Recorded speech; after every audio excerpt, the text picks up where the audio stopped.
Once upon a time, in a cozy little town, lived Garfield, the lazy orange cat who loved lasagna more than anything else in the world. Not too far away, in the magical forest, lived Totoro, the gentle giant with a fuzzy tummy who could make the trees move and the wind blow.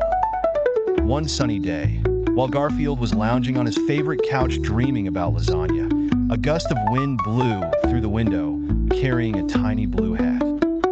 He lazily opened one eye and saw the hat float around and land right on his nose. "What kind of hat is this?" Garfield mumbled as he took a closer look. On the hat, he saw a small note that read, "Help me please, Totoro."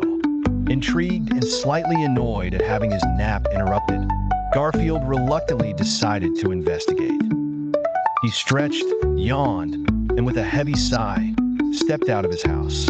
"I hope this Totoro has some lasagna," he grumbled. Meanwhile, in the forest, Totoro was in trouble. The mischievous soot sprites had stolen his magical acorn, and without it, he couldn't make the forest healthy again. Totoro sat on his bushy tail, looking worried. Suddenly, he heard a rustling in the bushes. Out walked Garfield, looking quite out of place with the tiny blue hat perched on his head. "Are you Totoro?" Garfield asked with a hint of impatience. Totoro nodded sadly and explained the situation. Garfield, who usually preferred napping to any sort of adventure, felt a strange tug at his heart. "Well, I guess I can help find this acorn," he said with a reluctance that was betrayed by a glimmer of curiosity in his eyes. Together, they ventured deeper into the forest. Garfield, with his keen sense of smell, led the way, while Totoro used his magical powers to move obstacles and calm the winds. They followed a trail of acorn crumbs left by the soot sprites until they reached a large tree stump. "They must be hiding it in there," exclaimed Garfield. With a little bit of effort and some magical help from Totoro, they managed to retrieve the magical acorn. Totoro's eyes sparkled with gratitude.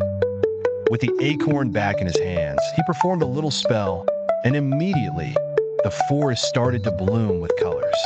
Flowers blossomed, trees swayed happily, and a gentle breeze filled the air with a sweet scent. Totoro handed Garfield a small gift, a tiny golden acorn. "Thank you, Garfield. This is a special acorn that will bring you happiness." Garfield smiled, realizing that helping Totoro had been more fulfilling than 100 naps. Plus, Totoro did have some delicious treats to share. The two new friends enjoyed a wonderful picnic, celebrating their new friendship and the restored forest.